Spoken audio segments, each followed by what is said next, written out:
Hello. Today we're going to talk about meditation as another mindset tool that you can incorporate into your daily routine if you have that extra time.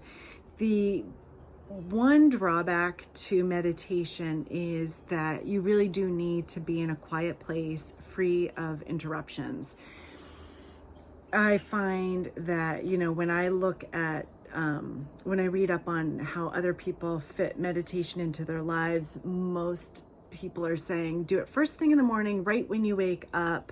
Don't even bother getting out of bed, just right away do meditation. And for me, that's difficult because I'll fall asleep.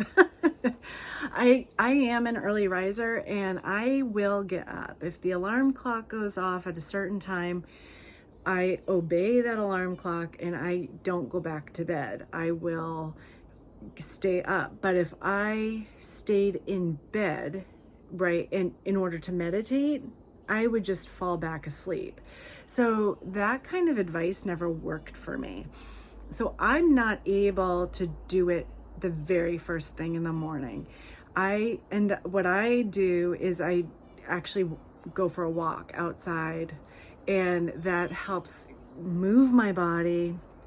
And because I do get up early, I get up, between 4 and 5 in the morning, depending on what time I go to bed the night before. It always makes a difference because I need to have a certain number of hours of sleep for me to be able to function. So between 4 and 5 in the morning is when I wake up and I go for a walk with my dog. And at this time of year, it's dark out. The stars are out, the moon is out, and nobody else is out. So it's peaceful. So I'm still kind of in a meditative state at that point. I'm definitely just with myself and my dog. And I do a form of meditation, a walking meditation, where I start off with gratitude, and then I just kind of go into a state of just listening to nature.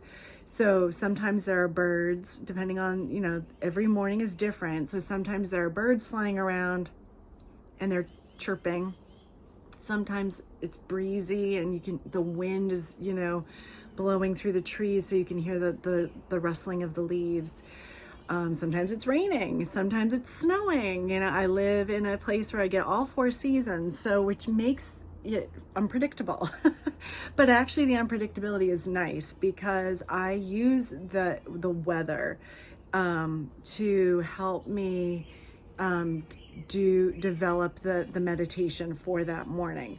And so every morning means that I have a different, I'm in a different kind of, I don't even know how I would describe it, but this just how I formulate my mood based on the weather creates a different kind of a meditation experience when I'm walking every day. After I get home and I get my dog situated and my cat situated, I will then do an actual meditation as part of my practice. And where I fit it specifically into my practice really does depend on who else is up in the house. Because the later I get up, the closer I am to the shorter amount of time I have to myself in the house, because other people get up fairly early too.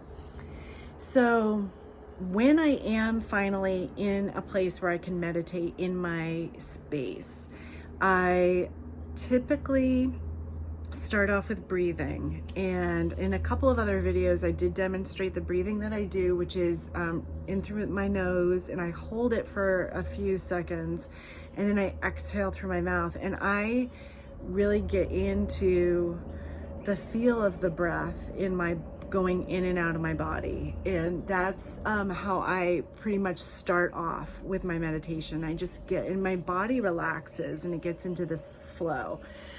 And I always meditate with a crystal. And I wanted to show one of my favorite crystals that I meditate with.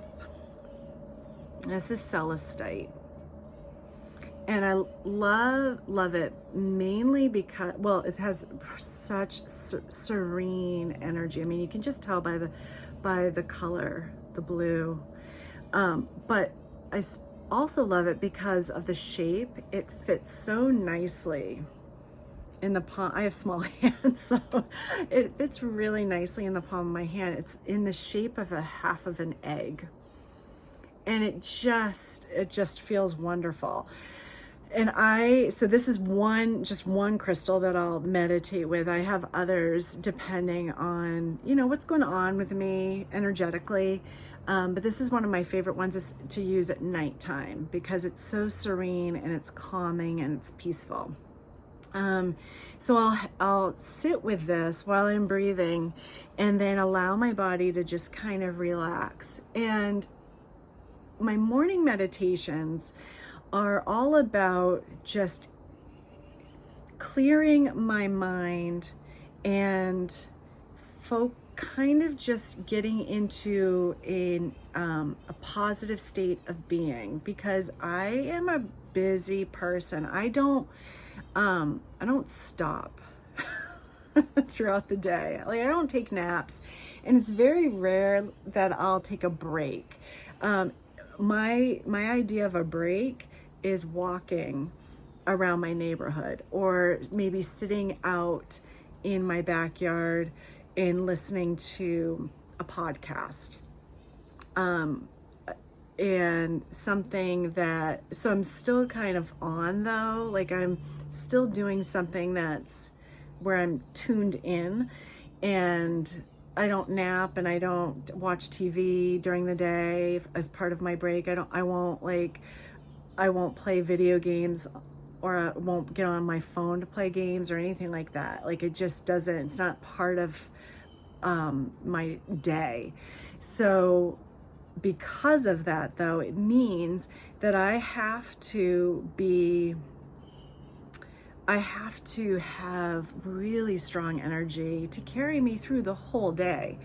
So part of my meditation, while I relax and am centered and I find just that a grounding, I also know that I am preparing myself for the rest of the day. So it'll veer into positive strategy, I guess.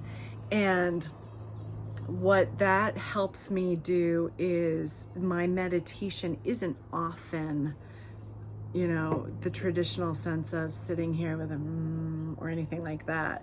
A lot of times my meditation is me just getting into a positive state of mind. And this will involve the affirmations, which I talk about in another video. So I don't go into a out of body experience necessarily, not in my mornings. That I reserve for nighttime.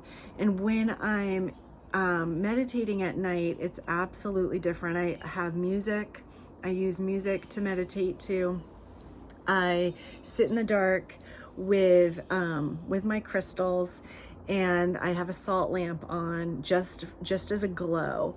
But the rest of the room is dark because I am preparing for sleep.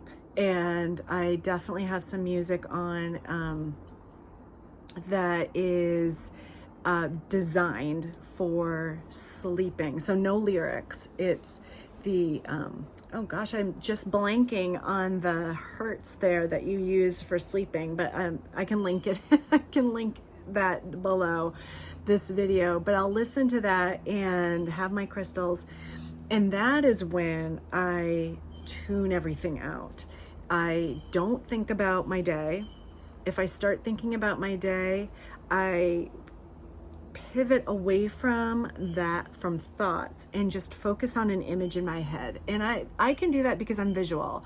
I know a lot of people have trouble picturing things in their brains. And if that's you, then one thing that might be helpful is to not turn off all the lights, but maybe keep one light on nearby so you're able to see, and then have a picture, a very simple picture that you don't attach any meaning to. So it might be helpful to have a picture that you draw yourself, or something that you may find on the internet or in a magazine that doesn't attach any meaning to you, is very but doesn't make you doesn't distract you either. So one image that I keep in my mind is of a flower, and specifically the petals. Like, I zoom in my brain onto my own flower. It's not a flower that I have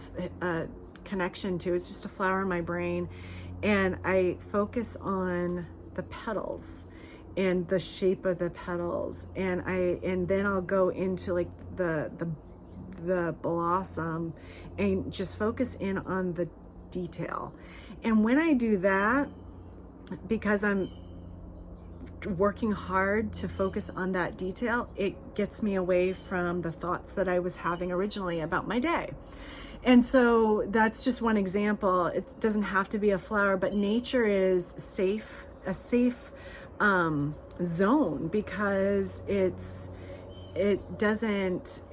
for me anyway, it's a place where I know I can retreat in my brain, and I haven't attached any meaning to it other than it brings me peace, and it brings me happiness, and it brings me serenity. So when I go into it in my head for my meditation, it allows me to not go into crazy mode, like my thoughts start, going cuckoo. And so that's how I do my meditations at night. And I'll set an alarm sometimes, because I'll zone out so much that I end up falling asleep. So I don't want to fall asleep on the floor necessarily. So I will set an alarm for however many minutes I think is good. And then I'll be so in a deep state of relaxation that and I make sure that I get all my I've brushed my teeth, I've gotten into my pajamas, my bed is ready to go, my dog is already taken care of, so I don't have to worry about her. So she's in her crate, and she's been put out already for her, last night, peeing and what have you. And everybody else is situated. Nobody needs me. I make sure I take care of all of that. Then I go to meditate, do the meditation, and then I go straight to bed, and I fall asleep in an instant. I do not look at my phone within about an hour of me going to bed. I don't look at my computer. I don't look at any digital device. I don't look at the TV. This is hugely important for me. Because I know that it interferes with my sleep. So I make sure that within 1 hour of me going to bed, I turn off all my devices. And that makes a big difference. So let me know what you think. If you do meditate, or if you tried meditating and you struggle with it, I would love to have a conversation with you and see if there's some strategies that I can help you come up with to make meditation a little bit easier for you, so that you can fit it into your morning and or night routine. All right, I'll talk to you guys later. Take care.